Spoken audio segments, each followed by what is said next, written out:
Mr. Sabharwal, over to you. If your back and everything is fine. Yeah, can I start?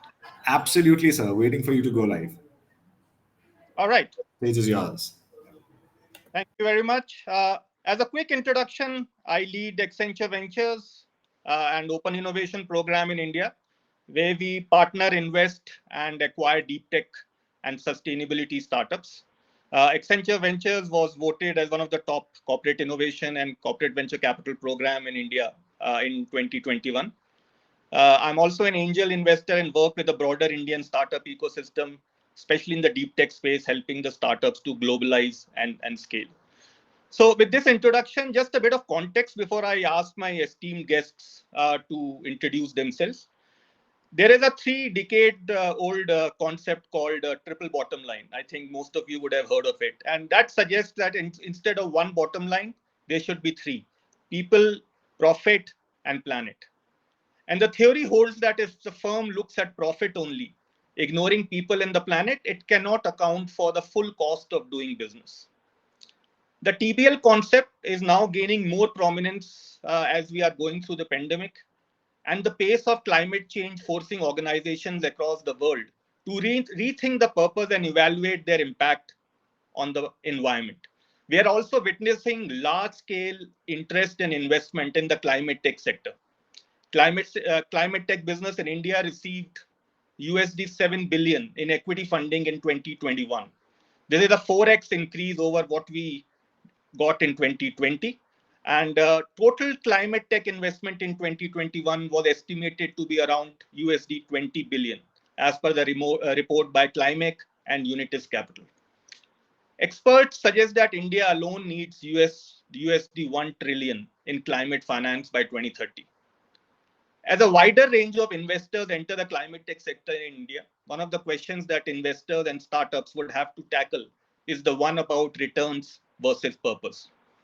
Is it inherently difficult to combine purpose and returns? Our traditional business models are by design specifically modeled to maximize returns and shareholder value. So is it possible to strive for higher purpose while securing profits? Can sustainability become a source of value creation than just a fad or a compliance issue? Let's hear it from our panel of experts. So can I request each one of you, Arpita, Pratap, and Eric, to introduce yourself and give your opening comments on whether purpose, profits, and social impact can coexist? And what is the evidence of the same you see in business and society? So Eric, maybe you can go first. Super. Thanks a lot, Avnish. Really appreciate the chance to be here. I run a company called Unitus Capital. We're an impact-focused investment bank. So this attempt to merge profit and purpose together is what we've been doing for the last 14 years. And so over that time, we've raised more than $3 billion for different impact businesses. We have our own balance sheet NBFC called UC Inclusive Credit, where we give loans to early stage impactful businesses, and we're raising an equity fund right now, branded UC Empower, that is investing in these same kind of businesses. So certainly, I believe wholeheartedly that you can achieve both very strong social impact and financial return, but that belief is based on a lot of evidence, and so over the over time, if you look at it, when we started our company 14 years ago, people were primarily investing in microfinance and then other financial services businesses, and during that time, the investments in social impact actually outperformed investments that happened in the mainstream venture capital and private equity sector. But that was primarily because impact investors were overweight financial services investments, and a lot of those companies did really well. As an example, we raised equity for Bandhan, which is now Bandhan Bank, and at that time, this is in 2009, I think, their the equity value that the investor invested in was around 500 crore. Today, they're publicly traded. Their market cap is 50,000 crore, so it's gone up kind of 100x in value. We've facilitated more than 40 exits for different investors, and the median IRR on those exits is around 40%. So a really, really strong financial return, and these are all only in impact businesses. So I would say there's a lot of evidence that it can be done, but at the same time, frankly, I think the story today is really different than it was over the last 10 years. So you can't just extrapolate the past and project it into the future. The capital markets have changed dramatically, and they've changed primarily to be almost exclusively focused on technology companies. And so I think if you look at where those investment opportunities are now, everybody's trying to chase that next unicorn. And frankly, the biggest opportunity is the topic that we're talking about today, which is the climate tech opportunity. And so, as you mentioned, and I appreciate you quoting our report that Unitus Capital did with climate, there's a need for $1 trillion in investment in India by 2030. And while it increased 4x last year to 7 billion, there's a big jump from 7 billion to a trillion. And so there's huge investment needed in resilient cities and sustainable food, of course, in renewable energy, and very excitingly, I think as well in electric mobility. And so those are the sectors that are really, I think, going to drive the ability to have outsized financial returns while having a huge social impact at the same time over the next few years. Excellent. Thanks, Eric, for the opening comments. Eric, Arpita, can I ask you to go next, please?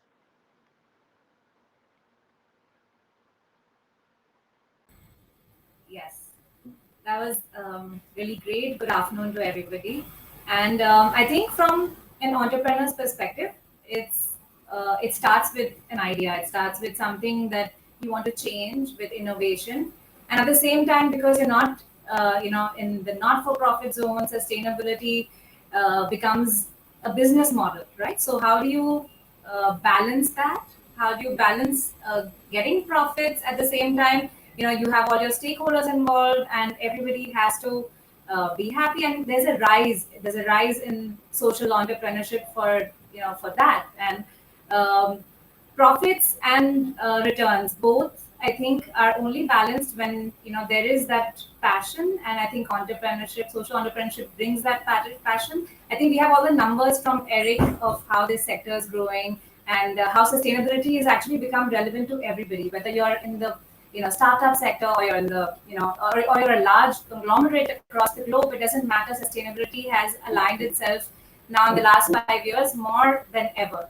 So I think not only entrepreneurs in this sector, but through ESG, sustainability becomes relevant to everybody, and the balance can only be achieved, I think, when you align yourself with the environment. Excellent point. Pratap, can you give a short opening comment, please? Right. Hi, everyone. First, I want to thank Avnish, you and Accenture team for this opportunity. I've been working in supporting clean tech startups since 2016. So Climate Collective is a nonprofit that runs accelerators. In fact, that's how I met Arpita 3 years back as well in one of these programs. We've run about 40 climate tech accelerators in the last 4 years, 720 startups. When I started in 2016, our first solar hackathon, it was quiet days. There was not much activity, at least for us, after that. It has exploded in literally the last 2, 3, 4 years. I think we don't have the latest numbers, but I think about 2,000 clean tech startups here in India.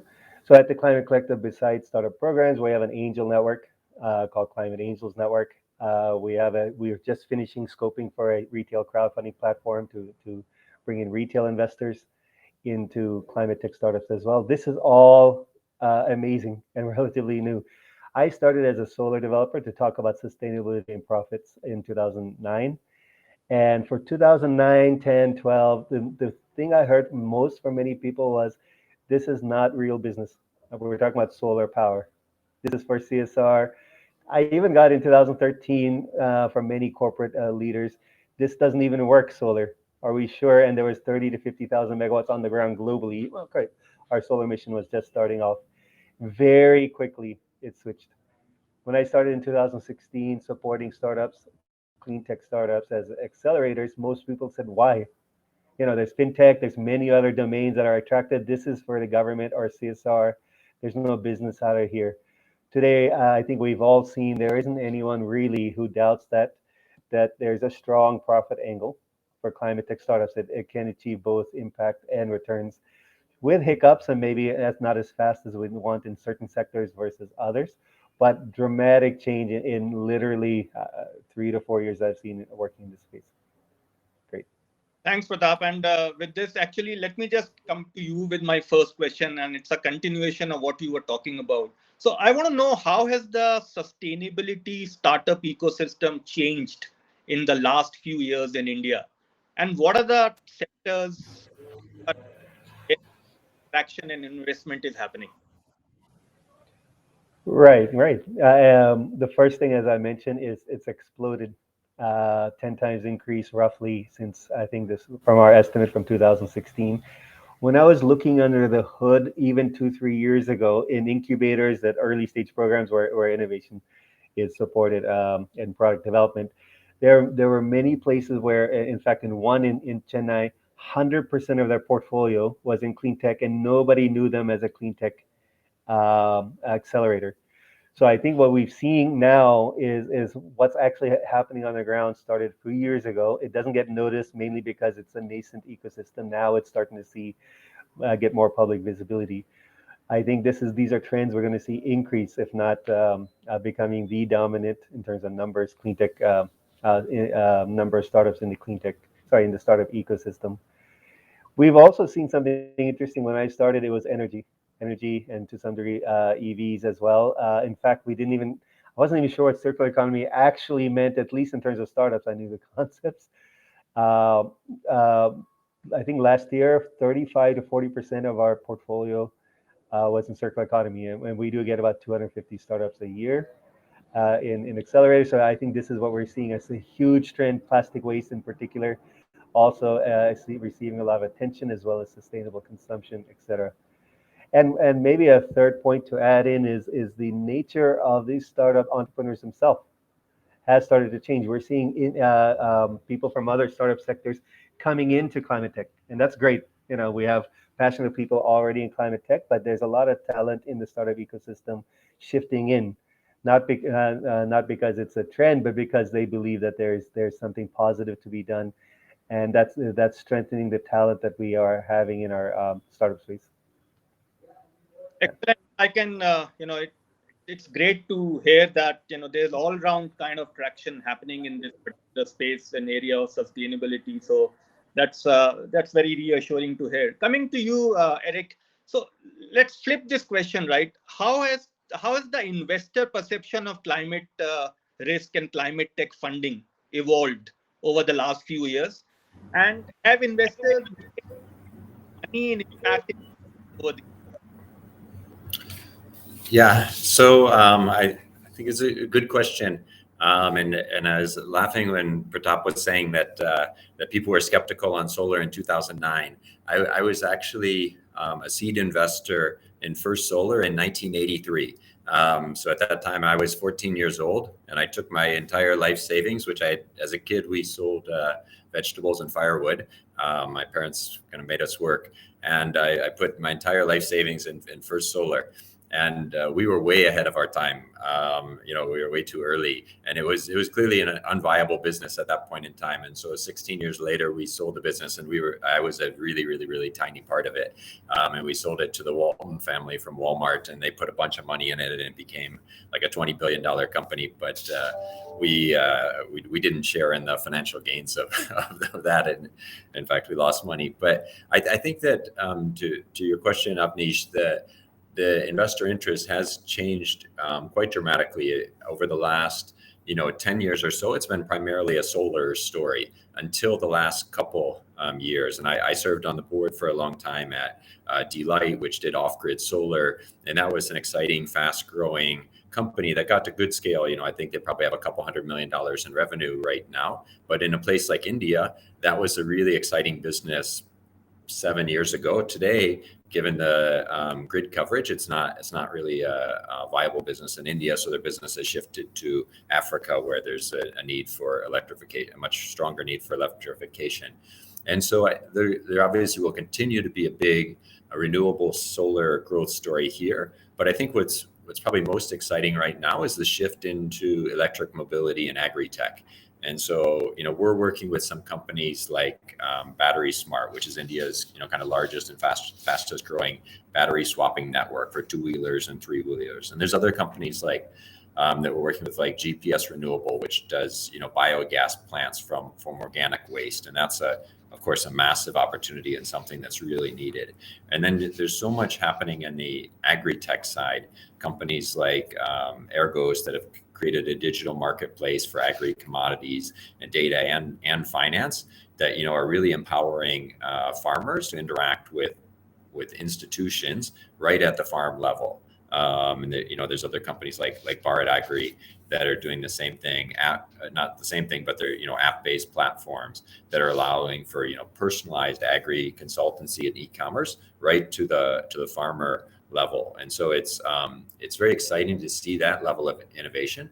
But I would say at the same time the market hasn't caught up to it. The capital markets have not. So there's a good bit of kind of very early stage incubation, angel funding, people who are willing to write checks of less than $1 crore. And then for businesses that have proven their model and are looking to raise larger amounts of capital, if they're very tech driven, say looking to raise $20 million plus, there's good interest there. But in between, in Series A and B, the market is pretty risk averse, and generally the Indian market is much more risk averse than it is in other markets. And so I think that's the biggest gap in the market right now in funding these exciting sectors like electric mobility and agri-tech. Thanks. Arpita, coming to you, you heard both Pratap and entrepreneurship is a strong buzzword nowadays, right? How easy or difficult it is to a for-profit social? Yes, so both the perspectives are really important, but we come from, the creating side of it, right? So we're on ground working in the environment, and there are, I think, hundreds and thousands of entrepreneurs working to just solve a problem for society and, of course, for the environment, right? Aligning yourself and creating a useful business model, and it should make sense for everybody. So I don't think that, I think 5 years earlier, this would have been a very, difficult question to answer, that where can we go with this? And, we've created a unique solution, and how do we take it forward? Now there's a whole support system. There is an entire ecosystem. I was part of the cohort, very early cohort at Climate Collective with Pratap. So he's been my mentor at one point. And then from there on, I'm telling you, it was just an idea and a prototype. Took it forward, got immense support because there are early stage incubators, like Eric mentioned. There are, accelerators that are supporting ideas, that are supporting things that we can take global, make an impact. And because impact, sustainability, UN SDGs, all of these are the absolute buzzwords right now. There is a sort of, I would say, red carpet entry for people working in the environment sector. And it's fabulous because there is a lot to be done. And I think that in the next 10 years, like the coming decade will be very telling, especially for India. I would say that we've got, as an entrepreneur and a young company, early stage company, we've got support from so many accelerators or even government schemes, government programs, mentoring, industry expertise. I mean, all you have to do is take care of, push your passion to create that business model, and the rest of it really comes together very well. And I think this is not relevant only in India; it's across, right? Sustainability and startups working in this in the impact sphere are doing massive work, and impact is for everybody. I feel that we're one part of it. Startups are one part of it, and like I said earlier, every company is aligning themselves with UN SDGs, with ESG ratings. So sustainability, planet, for that's the future. That's really the future. Thanks, Arpita. And it's actually music to my ears to hear that the ecosystem is actually coming together. People like Pratap and Eric are playing a big role to to motivate and encourage startups like yourself. We have our sustainability value accelerator as well, which we are running with IMAhmedabadCIE.co. So, it's the same intent to actually help, startups like you to scale and then connect with the right clients all over the world. So that's excellent point. Pratap, coming to you, today a typical startup product pitches, that their pitch includes basically figures on the return on investment and time to value. What would you suggest? Should startups sell to corporate clients their products and solutions on the basis of impact and sustainability? Do you think it's a good idea? Right. Well, I know that many passionate entrepreneurs really are driven by impact, and that's where we see all this energy all around the world and in India. I want to start with a quick story of my experience in solar. When solar prices were above the grid, it was a push. When they started going well below the grid, it was a push. It was a pull. So I think that there is something about viability, financial viability, that really makes transitions or acceptance or adoption much easier. Now, this is going to be a unfair characterization. I don't mean to generalize, but in our startup programs, we start with maybe a first look at value proposition, this line that corporates don't care about the climate. I know that's not true. I know that there's a lot of effort from corporates, but from when you talk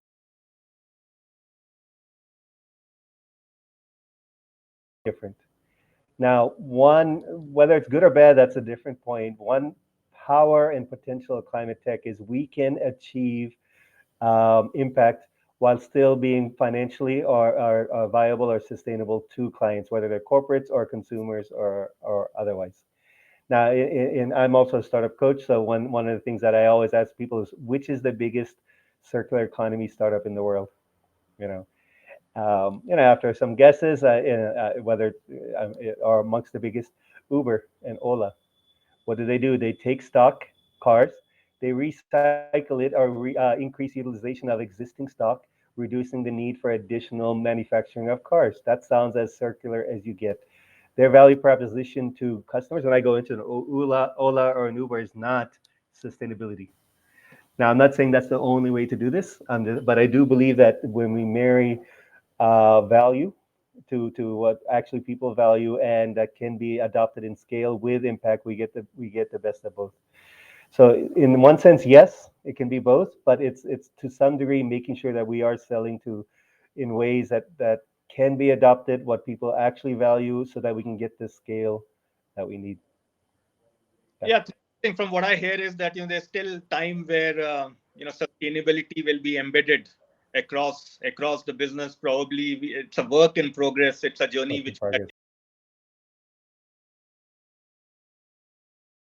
there. I think it just needs to be converted into action.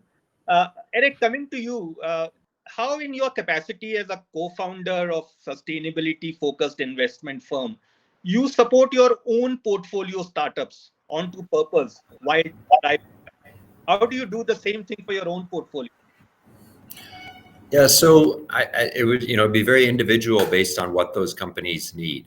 We invest in companies that have that inherent impact, and so we don't have any fear that they're going to kind of migrate away from that, because of course, if you're investing in a company that's doing electric mobility, they're not going to all of a sudden start selling diesel generators or something like that, right? It just doesn't. It'd be dumb business wise for them to do so. So we don't need to push them to do things that are impactful from a climate perspective, but we support them as they're trying to scale the business. And so we'll introduce them to people who can be clients. We have a lot of expertise on the funding side. And so we'll introduce them to banks who can help fund the businesses and do things like that. We'll open up our networks to try to help them find other, great executives and those kind of things.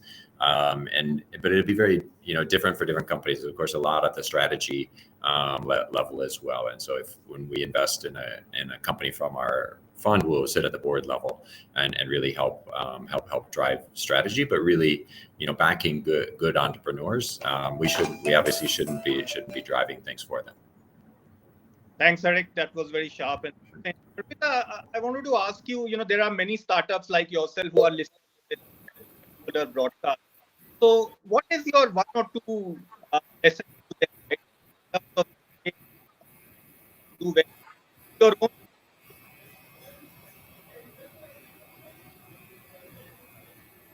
Avnish, I couldn't hear you. The last bit, your voice was breaking, but I'm assuming that you're asking me to speak to entrepreneurs who've joined here or across. I would say that what entrepreneurs bring to the table is first is passion, right? All the other stakeholders have, their things to add. Like a fund would naturally add a lot, but what I'm trying to say is that it starts with passion. So you have to first begin with that and want to solve a problem that is not just for yourself but for society, the environment at large. And when you are on that journey of solving that problem, it has to make business sense. So that comes only with validation at a particular point. So it would take, say, 6 months to a year, even in many cases where you're developing a product or a complex technology or even a service. So it will take its time, but once you've received that validation and you've got that balance between getting returns, making sure that it's a self-sustainable business model and not in the environment, aspect of it, but it has to make sense. It has to, and I think that's at the core of social entrepreneurship. There are other companies that start off with profit-making agendas, and that's absolutely fine. And later on, they align themselves with ESGs and UN SDGs, etc. And all of that improves. But for entrepreneurs in general, I would say that there has to be a good problem that you really want to solve, not because you want to be an entrepreneur, but because you want to solve that problem, and that passion has to translate into making profits. Thanks. What I hear is that fundamentals are not very right. Even if you are a startup founder of a sustainability startup, fundamentals are not to tackle the problem. Very much. As we come to the end of the session, we have talked about startups, investors, large organizations in the context of sustainability. I want to close out this discussion by a 30-second response from each one of you in terms of the role of individuals like you and me as consumers, as customers, and as citizens. Can we, as responsible consumers, prompt more and more organizations to combine purpose and returns? 30-second response. Eric, you can go first, please. Sure. I think we have to do that with everything in life, right? All progress is dependent on the unreasonable person, right? Because the reasonable person just goes along with the way things have been going. And so in every way, we need to do the little things like, turning off the lights at home. I find my children, if they leave the lights on, and that immediately, gets the house dark, and those kind of little prompts help. And then the same way, if the people who are delivering you food have all kinds of wasteful packaging and those kind of things, if you give that feedback to them, and then as consumers deciding to buy a product, a vehicle that's an electric product versus a non-electric, we all need to do our little part in every way, because consumers drive things, right? The companies aren't going to start producing a green cement or something like that because it's the right thing to do. They're going to do it because someone's willing to pay the price that they can produce it at. And so, consumers are the only things that ultimately drive this kind of climate change that we need, which needs to be really dramatic. Thanks, Eric. Be the change you want to see in the society. Pratap, over to you. Right. I think Eric has put it nicely. So I'm just maybe going to focus on one stage before. How do we support startups like Arpita and others? Now, I've been an entrepreneur for many years myself before this nonprofit. And the first thing I learned is it's hard. Even when you succeed, it's hard. So when Arpita is coming here, she will, if you meet her, she will tell you perhaps all the struggles in her business, and that's true of everyone. And it's perhaps especially more frustrating in climate when we're trying to achieve something that we all want. So the more we can help startups, whether it's from nudging people, if we work in corporates, to help with pilots, taking that little extra risk at home, nudging family members or others to buy sustainable products. These really help startups get off the ground with those first early pilots and sales that everyone needs to survive this very tough startup journey. Yes. Totally agree with you. Arpita, last few words. Yes, I think that multi-stakeholder partnerships, which means your consumers, your manufacturers, everybody in between needs to we all need to come together, and the demand is already there. The responsible consumption demand is there. It is, and that is why there is a rise of people providing solutions. So I think that the more we partner and involve people in the all the stakeholders, I think we'll be on the right track. Excellent. I'd like to just summarize by saying that, about a decade back, Accenture came up with this tagline, every business is a digital business, and how right we were there, right? And I'm going to say that by 2025, we will be saying every business is a sustainable business. And actually, sustainability indeed is the new digital. With this, I would like to thank Arpita, Eric, Pratap for your excellent insights to a very, very important subject. And I would like to hand it back to the TI team. Thank you very much. Keep safe.